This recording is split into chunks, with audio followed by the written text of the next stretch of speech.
അങ്ങനെ 2025 ക്രിസ്മസും കഴിഞ്ഞിട്ട് ക്രിസ്മസിൻ്റെ അന്ന് രാത്രി എടുത്ത വീഡിയോ ആയിരുന്നു ഞാനിത്. പക്ഷേ എങ്കിൽ അപ്ലോഡ് ചെയ്യാൻ വേണ്ടിയിട്ട് വോയിസ് ഓവർ കൊടുക്കാൻ വേണ്ടി ഇങ്ങനെ ഇരിക്കുമെങ്കിലും ടൈം കിട്ടാത്തത് കൊണ്ടിട്ട് ചെയ്യാത്തതാണ്. കാരണം നമുക്ക് സ്റ്റിച്ചിങ് ആയതുകൊണ്ടിട്ട് തന്നെ ഈ ഒരു സീസൺ നമുക്കിപ്പോൾ ക്രിസ്മസ് അതുപോലെ ന്യൂ ഇയർ സീസണിൽ നല്ല തിരക്കായിരിക്കുമല്ലോ സ്റ്റിച്ചിങ്ങിൻ്റെ. അപ്പോൾ അങ്ങനെ ഭയങ്കര തിരക്കായിട്ട് ഒന്നിനും ടൈം കിട്ടാണ്ടിരിക്കായിരുന്നു. പിന്നെ ഞാൻ വിചാരിച്ച് എന്തായാലും ഒരു വീഡിയോ എടുത്തല്ലേ, എന്തായാലും ഇതൊന്ന് വോയിസ് ഓവർ കൊടുത്ത് ഇട്ടേക്കാന്ന് പറഞ്ഞിട്ട് എടുത്തതാണ് കേട്ടോ. അപ്പോൾ ഈ ഒരു തെനപ്പുല്ലും മുളക്കില്ലെന്ന് വിചാരിച്ചെങ്കിലും ക്രിസ്മസിൻ്റെ അന്ന് രാത്രി നന്നായിട്ട് തന്നെ മുളച്ചിട്ടുണ്ടായിരുന്നു കേട്ടോ.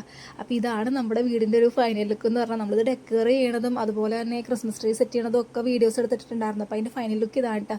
ഞാൻ വിചാരിച്ചു എന്നാൽ പിന്നെ നമുക്ക് നമ്മുടെ ഈ റോഡും കൂടി ഒന്ന് കാണിക്കാൻ കൊടുത്തു. കാരണം ഇപ്രാവശ്യം നമ്മുടെ റോഡ് ഫുള്ള് ക്രിസ്മസ് വൈബ് ആയിട്ടുണ്ടായി. എല്ലാ വീട്ടുകാരും അടിപൊളിയായിട്ട് തന്നെ വീടൊക്കെ ഡെക്കർ ചെയ്തിട്ടുണ്ടായിരുന്നു കേട്ടോ. അപ്പോൾ ഓരോ വീട്ടിലും കയറി നോക്കാന്ന് വെച്ചാൽ തൊട്ടടുത്ത വീട്ടിൽ ആരും ഉണ്ടായിരുന്നില്ല. അപ്പോൾ ഗേറ്റ് അടച്ചിട്ടാണ് അവിടെ കയറാൻ പറ്റില്ല. പിന്നെ അത് കഴിഞ്ഞിട്ടുള്ള വീട്ടിൽ ചെന്ന് കഴിഞ്ഞപ്പോഴത്തേക്കും അവിടെ നല്ല ഭംഗി ഉണ്ടായിരുന്നിട്ട് കാണാനായിട്ട്. എന്തായാലും ക്രിസ്മസിൻ്റെ അന്നായതുകൊണ്ടിട്ട് എല്ലാ വീട്ടിലും ഇറങ്ങി ഫോട്ടോയൊക്കെ എടുത്ത് വീഡിയോ ഒക്കെ എടുത്ത് വരാമെന്ന് ഓർത്തിട്ട് ഇങ്ങനെ വീഡിയോ ഒക്കെ എടുത്ത് നടന്നതാണേ. അപ്പോൾ ഈ ഒരു വീട്ടിലത്തെ പുൽക്കൂടൊക്കെ കണ്ടാൽ നല്ല രസമുണ്ടായില്ലേ കാണാനായിട്ട്. എനിക്കത് ഭയങ്കര ഇഷ്ടമായിട്ട്. അപ്പോൾ അങ്ങനെ വീഡിയോസ് എടുത്തതാണ് ഞാൻ. അത് കഴിഞ്ഞ് പിന്നെ അടുത്ത വീടിൻ്റെ ഇതുപോലെ തന്നെ ഗേറ്റ് അടച്ചിട്ടാണ് കാരണം അങ്ങനെ ഓരോ വീട് ഇങ്ങനെ നോക്കി ഇങ്ങനെ നടന്നു കൂട്ടാ. ഇപ്രാവശ്യം എന്തായാലും നമ്മുടെ ഈ ഒരു റോഡ് ഫുള്ള് എല്ലാ വീടുകളും അടിപൊളിയായിട്ട് തന്നെ ഡെക്കറേറ്റ് ചെയ്തിട്ടുണ്ടായിരുന്നു. എനിക്ക് ഭയങ്കര ഇഷ്ടമായി. നല്ല രസമുണ്ടായി നടന്ന് കാണാനായിട്ട്.